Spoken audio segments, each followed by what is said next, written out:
Next आता है आपका सप्लाई चेन मैनेजमेंट।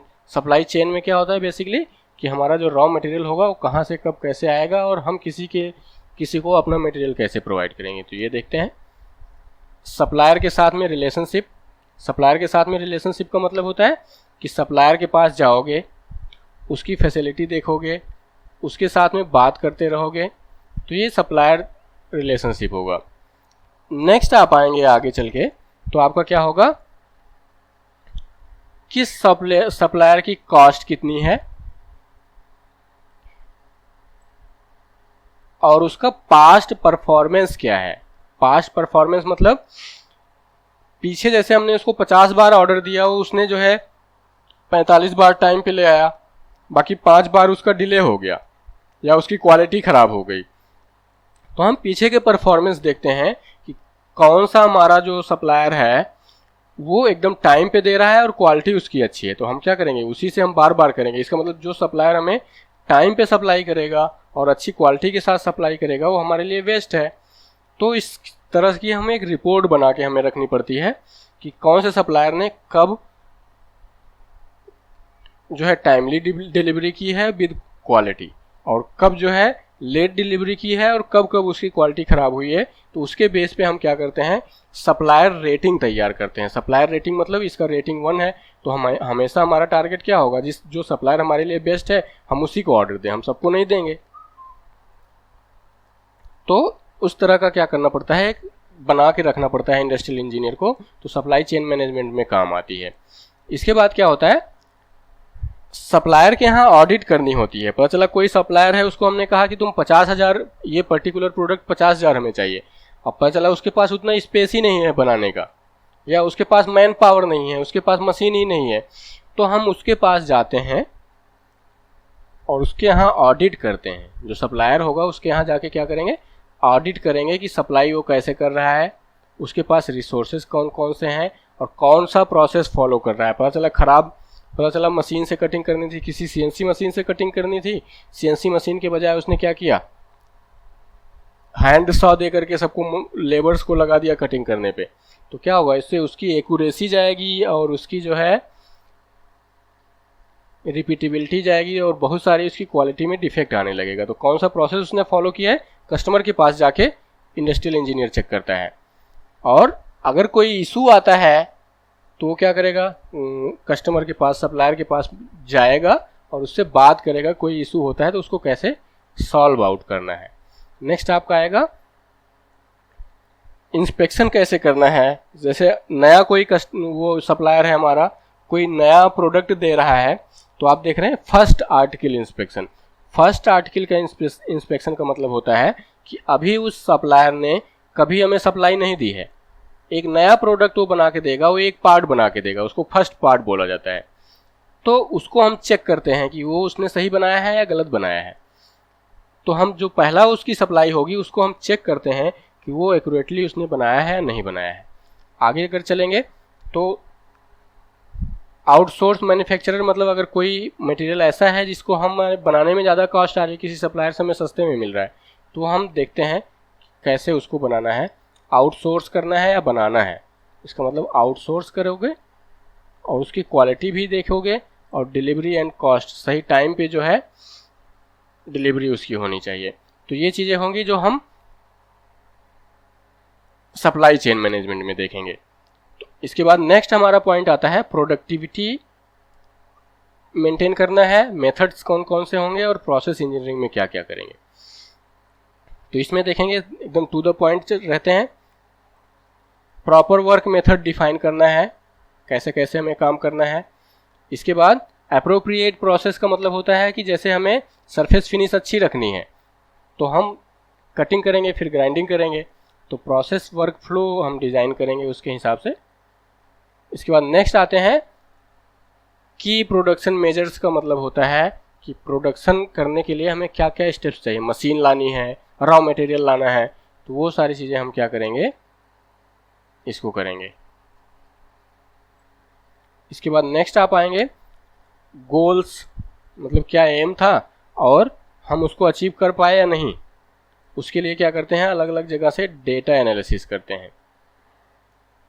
नेक्स्ट पे आएंगे रूट कॉज एनालिसिस का मतलब होता है कि कोई प्रोडक्ट हम बना रहे हैं और बनाते बनाते उसमें बार बार डिफेक्ट आ रहा है, तो हम क्या करते हैं, उस डिफेक्ट का रीजन फाइंड आउट करने की कोशिश करते हैं। अगर आप किसी इंडस्ट्री में जाओगे तो फिश बोन डायग्राम बनता है, वाई एनालिसिस होता है, और रूट कॉज एनालिसिस के लिए फिश बोन डायग्राम बनाते हैं कि कहाँ कहाँ से डिफेक्ट आ सकता है, सारा एनालिसिस करते हैं। तो डिफेक्ट का रीजन क्या हो सकता है वो फाइंड आउट करने की कोशिश करते हैं। तो उसमें हम रूट कॉज निकालते हैं कि इस डिफेक्ट का बेसिक रीजन क्या है। अगर जो है बार बार जो है फेलियर हो रहा है तो उसके लिए हम ये करते हैं। इसके बाद नेक्स्ट स्टेप आपका आएगा इंसेंटिव प्लान। इंसेंटिव प्लान का मतलब, अगर कोई वर्कर है वो धीरे धीरे काम कर रहा है, पता चला उसको किसी ने कह दिया कि अगर ये काम इतने कम में पूरा कर दोगे तो इतना पैसा मैं एक्स्ट्रा दूंगा। इंसेंटिव का मतलब होता है कि उसको प्रमोट करना है। इसका मतलब उसको क्या करना है, प्रमोट नहीं बल्कि एक तरह से इनकरेज करना है कि आप कम टाइम में अच्छी क्वालिटी के साथ करिए। तो इंसेंटिव प्लान जो है होता है, और ये डिफाइंड इंसेंटिव प्लान होता है। ऐसा नहीं होता है कि वही काम दूसरे वर्कर ने किया तो उसको इंसेंटिव नहीं मिला और दूसरे वर्कर ने किया तो उसको इंसेंटिव मिल गया। तो एक रूल होता है, उसके लिए जो है प्लान इंडस्ट्रियल इंजीनियर करता है। इसके बाद आएंगे कैपेसिटी रिक्वायरमेंट का मतलब होता है कि जो हम आगे, जैसे हमें कोई 50,000 प्रोडक्ट बनाना है तो उसके लिए हमारे पास उसकी मैन मशीन है या नहीं है, उसके लिए हमारे पास मैन पावर है या नहीं है।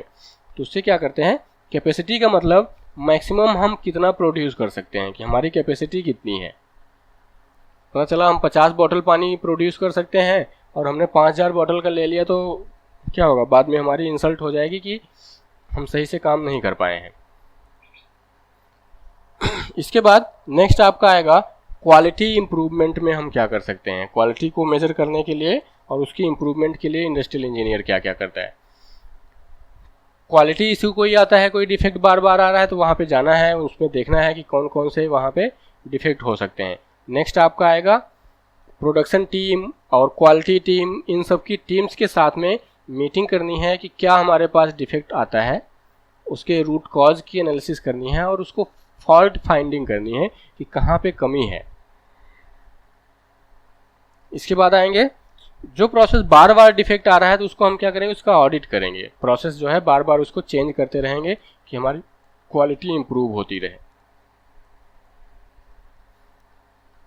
इसके बाद बीच बीच में हमें क्या करना है, जो हमारा क्वालिटी ऑडिट, क्वालिटी इंस्पेक्शन हमारे यहाँ पे चल रहा है, चल ही रहा है, तो साथ में हम बाहर से किसी को बुलाते हैं, मतलब एक्सटर्नल एजेंसी होगी जो थर्ड पार्टी, वो क्या करती है, आके ऑडिट करती है कि जो हमारा प्रोसेस है और जो हमारा मेथड है वो एप्रोप्रिएट है या नहीं है।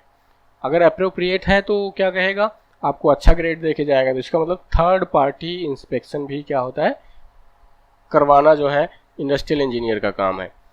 इसके बाद देखेंगे कि वो इंश्योर करेगा कि क्वालिटी रिलेटेड चीज़ें जैसे एसपीसी है, स्टेटिस्टिकल क्वालिटी कंट्रोल के टूल्स हैं, ये सारी चीज़ें। तो जब क्वालिटी कंट्रोल आएगा इंडस्ट्रियल इंजीनियरिंग में तो ये सारी चीज़ें आपके पास आएंगी कि हम जो है कैसे प्रोडक्शन की एनालिसिस कर सकते हैं, एसपीसी कैसे बनाएंगे, सिक्स सिग्मा कैसे बनाएंगे, ठीक है, एमएसए कैसे बनाएंगे, मेजरमेंट सिस्टम एनालिसिस उसको बोला जाता है। तो ये सारे टूल्स होते हैं अच्छी क्वालिटी को इम्प्रूव करने के लिए। तो ये चीज़ें, इन चीज़ों पे भी हमारा क्या होता है, इंडस्ट्रियल इंजीनियर फोकस करता है। इसके बाद अलग अलग तरह के इश्यूज होते हैं, उनके ऊपर रॉ मटेरियल जो आ रहा है उसको कैसे रिसीव करना है, कैसे उसको रखना है और उसकी इंस्पेक्शन कैसे करनी है, ये सारी चीज़ें देखेंगे। इससे हमारी क्वालिटी इंप्रूव होती है।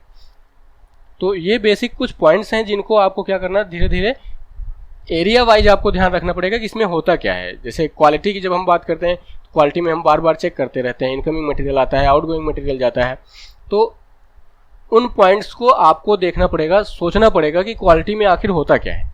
जैसे सोचना कैसे है, उसके लिए मैं एक अगला पॉइंट आता है, जैसे प्रोग्राम मैनेजमेंट। कोई नई चीज़ आप बना रहे हैं तो उसके लिए देखिए, अब जब प्रोग्राम मैनेज करोगे तो उसमें क्या क्या चीज़ें आएंगी, नया प्रोग्राम कोई चलाना है तो उसका प्रपोजल कैसे देना है। इसके बाद देखोगे अलग अलग टीम प्रोजेक्ट होती है, जैसे कंपनी में जाओगे तो अलग अलग प्रोजेक्ट होता है, उसको टीम वाइज जो है डिस्ट्रीब्यूट किया जाता है, उसका शेड्यूल क्या होगा, बजट क्या होगा, ये सारी चीज़ें हैंडल करेगा। इसके बाद क्या होगा, जो टीम मेंबर्स हैं उनके साथ में कोऑर्डिनेट भी करना है। अलग अलग टीम है तो उनके साथ में कोऑर्डिनेट करके रखना पड़ेगा कि आपका काम कैसे चल रहा है, आपका काम कैसे चल रहा है, कौन पीछे चल रहा है, कौन आगे चल रहा है। तो इस तरह से कोऑर्डिनेट करके रखना है कि काम हमारा प्रॉपरली चलता रहे। तो इस तरह से आपको सोचना पड़ेगा कि इस चीज़ में हम क्या करते हैं। जैसे प्रोग्राम को मैनेजमेंट का मतलब नए प्रोग्राम जो मतलब कोई नया प्रोजेक्ट आ रहा है तो उसको कैसे करेंगे। इसके बाद देखेंगे एर्गोनॉमिक्स एंड ह्यूमन फैक्टर्स। तो इसमें आप देखोगे ह्यूमन फैक्टर्स का मतलब क्या होता है कि किसी भी टूल को अगर आप यूज कर रहे हो तो कितना कन्वीनियंट है, जितना ज़्यादा कन्वीनियंट होगा उतना अच्छा है। तो उसके लिए नए प्रोडक्ट के लिए उसकी एनालिसिस करते हैं, और जो प्रोडक्ट का सेटअप है जो बनाने के लिए है उसको हम क्या करते हैं, लगातार इम्प्रूव करते रहते हैं कि हमारे लिए आसानी हो। जैसे मैं एक सिंपल नेल कटर की आपकी बात करूं तो नेल कटर आप लेते हो तो अगर नेल कटिंग के बाद में उसको रब करने के लिए अगर ग्राइंडर भी उसके साथ में दिया हुआ है तो आपको अच्छा लगता है। उसके साथ में अगर कोई डर्ट पार्टिकल आपके नेल्स में पड़ा हुआ है, कोई सारे लोग नेल कट ही नहीं करते हैं, नेल की सफाई भी करते हैं, तो उसके लिए जो है क्या होगा, एक स्पाइक जैसा उसमें बना होता है। तो ये सारी चीज़ें क्या होती हैं, छोटी छोटी चीज़ें जो होती हैं जो आपके एर्गोनॉमिक्स को इम्प्रूव करती है। माउस आप पकड़ोगे तो उसका शेप इस तरह से होना चाहिए कि आपकी फिंगर उस पर फिट हो जाए। तो ये सारी चीज़ें एर्गोनॉमिक्स के अंदर आएंगी कि कैसे टेबल, पता चला टेबल के ऊपर चेयर के ऊपर हम बैठ गए, आधे घंटे बाद हमारी कमर दर्द करने लगी। तो इस तरह से आपको डिज़ाइन करना है कि ना हो, ज़्यादा से ज़्यादा देर तक कोई भी उसके ऊपर बैठ सके। तो ये चीज़ें हमें देखनी पड़ेंगी। और कहाँ पे सांस लेने की फैसिलिटी, कैसे ह्यूमन से रिलेटेड जो भी कन्वीनियंट से रिलेटेड चीज़ें होंगी वो आपकी एर्गोनॉमिक फैक्टर में आएंगी। नेक्स्ट क्या है आपका, टेक्नोलॉजी डेवलपमेंट एंड ट्रांसफर। नई टेक्नोलॉजी बनाना है और जो नई टेक्नोलॉजी आई है उसको अडॉप्ट करना है। तो इसमें देखेंगे रिक्वायरमेंट, देखते हैं कि नई टेक्नोलॉजी की रिक्वायरमेंट कहाँ पे है। इसके बाद देखेंगे कौन कौन सा सोल्यूशन अवेलेबल है और जो बेस्ट सोल्यूशन है उसको फाइंड आउट करना है। इसके बाद नेक्स्ट देखेंगे प्रॉब्लम जो है उसको आइडेंटिफाई करेंगे और अलग अलग लोगों को भेजेंगे कि इसका सोल्यूशन क्या है, आप लोग बताओ, सारे लोग बिड करो कि ये सोल्यूशन है इसका और इतने पैसे में हो जाएगा। ठीक है, इसके बाद जो बिड का रिस्पांस आएगा उसको स्टडी करना है। उसके बाद फिर उस पर टेस्ट करना है कि जो नई टेक्नोलॉजी हम अडॉप्ट कर रहे हैं वो हमारे लिए बेनिफिशियल है या नहीं है। तो उसको हम टेस्ट भी करेंगे और अपने एम्प्लॉयज़ को उसके ऊपर ट्रेन भी करेंगे। उसके बाद फिर अपने ऑर्गेनाइजेशन में उसको, ऑर्गेनाइजेशन का मतलब इंटरप्राइज भी हो सकता है ऑर्गेनाइजेशन, तो उसमें हम क्या करेंगे, इम्प्लीमेंट करेंगे। ठीक है, और पुरानी नेक्स्ट जो आएगा ट्रांजिशन सपोर्ट का मतलब होता है कि पहले पुरानी टेक्नोलॉजी यूज़ कर रहे थे, अब नई टेक्नोलॉजी आ गई, जो लोग होंगे उसको पुराने से नए पे ट्रांसफ़र होंगे, तो उन लोगों को जो है असिस्ट करना है। असिस्ट का मतलब जो चेंज होगा उसको सपोर्ट करना है। ऐसा नहीं करना है कि नई चीज़ आ गई है, आपको आता है नहीं आता है आप करिए। तो जो ट्रांजिशन होगा उसको आपको क्या करना पड़ेगा, सपोर्ट करना पड़ेगा। इसके बाद आगे चलते हैं स्ट्रेटेजिक प्लानिंग। स्ट्रेटेजिक प्लानिंग में क्या होगा कि हम अलग अलग तरह की स्ट्रेटेजी बनाते हैं। लॉन्ग रेंज प्लान जैसे 5 ईयर 10 ईयर्स जो है प्लान बनाते हैं। उसके बाद फिर क्या होंगे, एरियाज हम बनाते हैं कि कहाँ कहाँ पे हमें ऑपरेट करना है, कहाँ पे नहीं ऑपरेट करना है। इसके बाद जहाँ पे हम ऑपरेट कर रहे हैं वहाँ पे रेजिस्टेंस क्या आ रहा है, या कोई नया इन्वेस्टमेंट करना चाहते हैं, पता चले फंड नहीं है, कोई नहीं चाहता है करना। तो ये सारी चीज़ें क्या करते हैं, हम स्टडी करते हैं क्या उसके अगेंस्ट में क्या आ सकता है, उसके सपोर्ट में क्या आ सकता है, वो सारा प्लान बनाते हैं और 5 ईयर 10 ईयर्स का प्लान बना के रखते हैं। ठीक है, और प्राइमरी कॉस्ट हम जो बेसिक होती है वो उसको हम रखते हैं और सेल की फॉरकास्टिंग करके रखते हैं, फ्यूचर में कैसे चलेगा। 5 ईयर 10 ईयर प्लानिंग। ठीक है, इसके बाद हमें क्या करना होता है, फाइनेंशियल इम्पैक्ट आपको करना है। ठीक है, इसके बाद प्रॉफिटेबिलिटी देखते हैं। ठीक है, ये होता है ROI का मतलब होता है return on investment. Return on investment, इसका मतलब इतना इन्वेस्ट करेंगे तो कितना हमें प्रॉफिट होगा। ये जब तक आप अपने मैनेजमेंट को नहीं बताओगे वो नई फैसिलिटी बनाने के लिए आपको परमिशन ही नहीं देगा। तो ये चीज़ें करनी है। इसका मतलब 5 to 10 ईयर्स का प्लान बनाना है, कहाँ पे ऑपरेट करना है नहीं ऑपरेट करना है, ये स्ट्रेटेजिक प्लानिंग में आएगा। और उसके अगेंस्ट एंड सपोर्ट में क्या क्या चीज़ें आएंगी। और प्रोडक्ट की जो कॉस्ट होगी और सेल की फोरकास्ट होगी, और उससे हमें आउटपुट कितना आएगा। रिटर्न ऑन इन्वेस्टमेंट का मतलब होता है कितना इनपुट लगाएंगे तो कितना आउटपुट मिलेगा। तो ये चीज़ें आप मैनेजमेंट को दिखाओगे तब वो आपकी स्ट्रेटजी को एक्सेप्ट करेगा। नेक्स्ट आते हैं मैनेजमेंट ऑफ चेंज का मतलब होगा कोई नई चीज़ जब अडॉप्ट करनी है तो उसको कैसे करना है। प्रॉपरली कोऑर्डिनेट होने चाहिए, support each other and critical path है। तो ये जो टेक्स्ट लिखा हुआ है आप स्टडी कर सकते हैं। मैं क्या कर रहा हूँ, टू द पॉइंट उसको एक्सप्लेन कर दे रहा हूँ। जैसे प्रोग्राम जो होगा वो उसको कोऑर्डिनेट करके रखना है कि सारे लोग जो है जो नया चेंज हुआ है उसको सपोर्ट करें। इसके बाद देखेंगे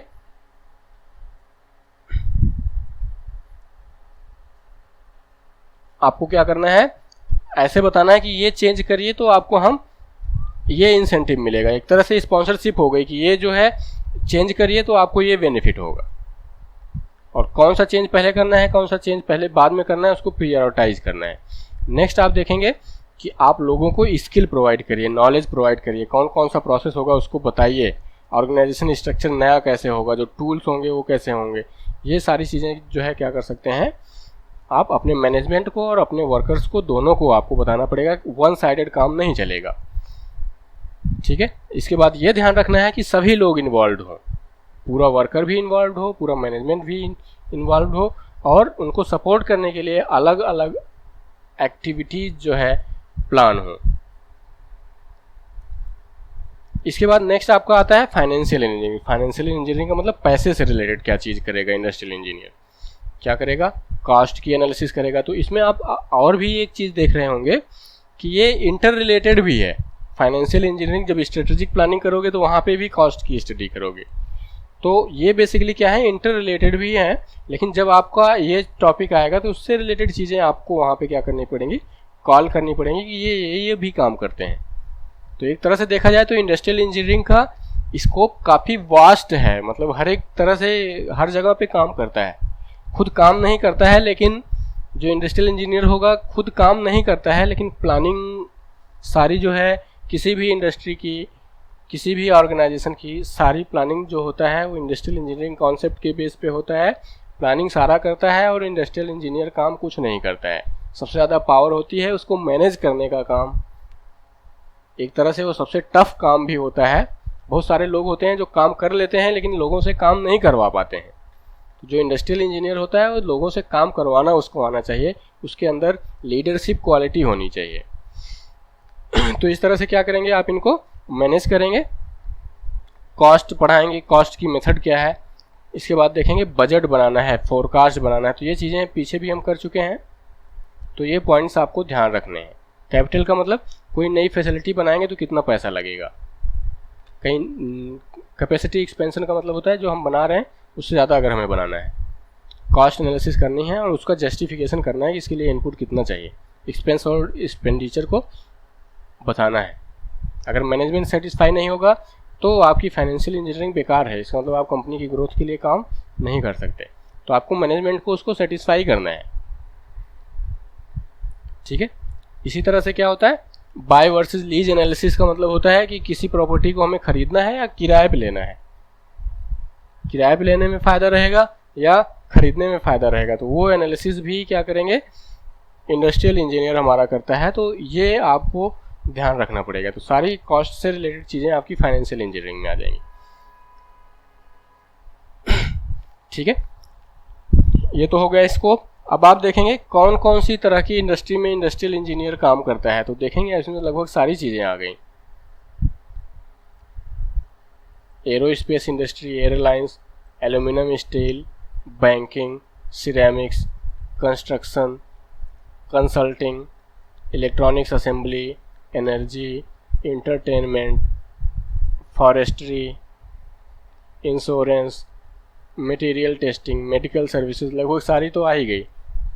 military, mining, oil gas, plastic farming, retail, ship building, government, transportation. तो ये लगभग सारी चीज़ें हो गई जहाँ पे हम क्या कर सकते हैं इंडस्ट्रियल इंजीनियरिंग का यूज कर सकते हैं।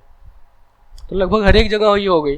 तो अलग से इंडस्ट्रियल इंजीनियर कोई नहीं होता है, जो हमारे अलग अलग डिपार्टमेंट्स होते हैं उन्हीं से हम क्या करते हैं, बेस्ट लोगों की एक टीम बना के, वो हमारी इंडस्ट्रियल इंजीनियरिंग के लिए कोर टीम होती है और हर एक जगह की वो प्लानिंग करती है। उसके पास सबसे ज़्यादा पावर होता है और मैनेजमेंट को समझाना भी उसका काम होता है। इस तरह से वर्कर और मैनेजमेंट के बीच में इंटरफेस की तरह से काम करता है और अलग अलग डिपार्टमेंट्स में भी इंटरफेस का काम करता है, अलग अलग प्रोजेक्ट टीम में भी इंटरफेस का काम करता है।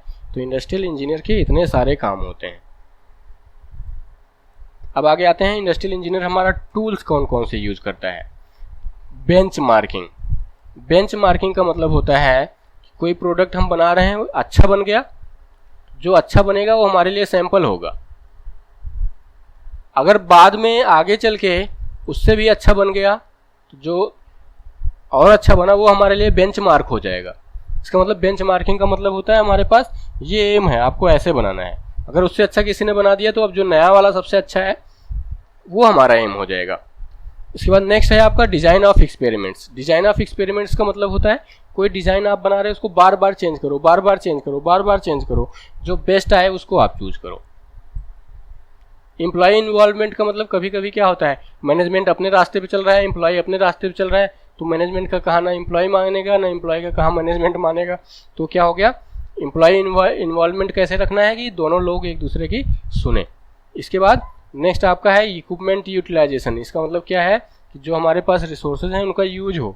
ऐसा नहीं करना है कि एक मशीन हमारी खाली जा रही है उसी तरह से दूसरी मशीन भी परचेज कर ली।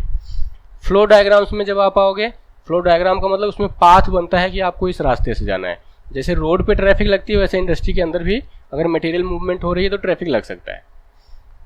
तो यहाँ पे देखोगे फ्लो डायग्राम का जो टूल होता है वो भी इंडस्ट्रियल इंजीनियर क्या करता है, यूज करता है। इसके बाद डेटा फ्लो डायग्राम की कहाँ से क्या डाटा आएगा, कहाँ से मैन पावर मिलेगी, कहाँ से मटेरियल मिलेगा, कहाँ से इसको फ्लो बनाना पड़ता है कि आपको ये चीज़ चाहिए तो आपको यहाँ से मिलेगी। जैसे कोई रॉ मटेरियल चाहिए तो स्टोर से मिलेगा, कोई स्टेशनरी चाहिए तो स्टेशनरी डिपार्टमेंट से मिलेगा, कोई मैन पावर चाहिए वो HR से मिलेगा। तो इस तरह से क्या होता है, क्या चीज़ हमें कहाँ से मिलेगी प्रॉपर उसका डायग्राम बनाना पड़ता है। इसके बाद क्या होता है, इंटरव्यू द इन्फॉर्मेशन। इसका मतलब क्या होता है कि इन्फॉर्मेशन जो आ रही है उसको चेक करना है सही है गलत है। लीन मैन्युफैक्चरिंग का मतलब लगातार मैन्युफैक्चरिंग में इम्प्रूवमेंट करते रहना है। इसके बाद मॉडलिंग एंड टेस्टिंग है, नया मॉडल बनाएंगे उसको टेस्ट करेंगे, ऑपरेशन जो हम कर रहे हैं उसका ऑडिट करेंगे। तो ये टूल्स होते हैं जिनको यूज करके इंडस्ट्रियल इंजीनियरिंग का बेनिफिट्स होता है। ये टूल्स हैं जो ऑपरेशन चल रहा है बीच बीच में जाके हम ऑडिट करते रहेंगे। ऑर्गेनाइजेशनल एनालिसिस का मतलब होता है कि हमारी जो ऑर्गेनाइजेशन है रिपोर्टिंग सही है या नहीं है। अगर गलत है तो बीच में जो है क्या करना है, एक नया मैनेजर इंट्रोड्यूस कर देना है, एक नया HR इंट्रोड्यूस कर देना है। तो इस तरह से क्या होता है कि वहाँ पे हम ऑर्गेनाइजेशन को भी टेस्ट करते रहते हैं कि जो हमने ऑर्गेनाइजेशनल स्ट्रक्चर बना रखा है वो प्रॉपर है या नहीं है। पता चला क्वालिटी वाले की रिपोर्टिंग में जो है प्रोडक्शन वाले के अंडर में होगी तो क्या होगा, प्रॉपर ऑर्गेनाइजेशन नहीं रहा, तो वो स्टडी भी हम करते हैं। पायलट प्रोग्राम का मतलब होता है कि किसी भी प्रोडक्ट को किसी कस्टमर्स को देने के पहले, उससे ऑर्डर लेने के पहले हम क्या करते हैं, पहले एक चला के देख लेते हैं कि ऐसा हम बना पाएंगे नहीं बना पाएंगे। तो अपने यहाँ एक सैम्पल प्रोजेक्ट, उसको पायलट प्रोजेक्ट बोला जाता है कि इस तरह से हम करेंगे। तो एक टेस्ट करने के बाद फिर हम ही भरते हैं कि दूसरे से उसका order, we will accept the order of the customer when pilot program is successful. तो ये आपको ध्यान रखना है। प्लांट एंड इक्विपमेंट लेआउट भी जो है डिसाइड करना है, प्रोजेक्ट मैनेजमेंट के फॉर्मूले भी लगाने हैं, सिमुलेशन भी यूज करना है, 6 सिग्मा यूज करना है, स्टैटिस्टिकल SPCMSA भी करना है, स्ट्रेटेजिक प्लानिंग भी करनी है। कॉन्स्ट्रेंट्स का मतलब हर काम हरदम पॉसिबल नहीं होता है, ये चीज़ हम नहीं कर सकते, ये चीज़ हम कर सकते हैं। तो ये कॉन्स्ट्रेंट्स क्या क्या हैं वो देखना पड़ता है कि पता चला परसों हमें 50,000 रुपये चाहिए, मिल नहीं सकते, कल हमें 2,000 लोग पीपल चाहिए जो वर्क कर सके, नहीं मिल सकते। तो ये कॉन्स्टेंट से रिलेटेड जो चीज़ें हैं वो यहाँ पे आएंगी। इसके बाद आपका आता है टाइम स्टडी। टाइम स्टडी मतलब वर्क में कंटेंट कितना है, वर्क कंटेंट कितना है। तो इस पर हम लास्ट लेक्चर में भी डिस्कस कर सके थे। इसके बाद वर्क सैम्पलिंग करते हैं। वर्क सैम्पलिंग का मतलब होता है कि बीच में लोगों को खड़ा कर देंगे, ये काम आप करके दिखाओ कितना टाइम लग रहा है। तो उसके बेसिस पे हम क्या करते हैं, टाइम स्टडी के लिए रूल्स लगाते हैं कि हमारा क्या काम है, बीच बीच में सैंपल लेते रहते हैं। तो ये सारा काम जो होता है हमारा इंडस्ट्रियल इंजीनियर करता है। तो अभी मैं देखूं तो एक तरह से थ्योरी भरते भरते बहुत सारा हो गया। तो आज के लिए इतना ही करते हैं।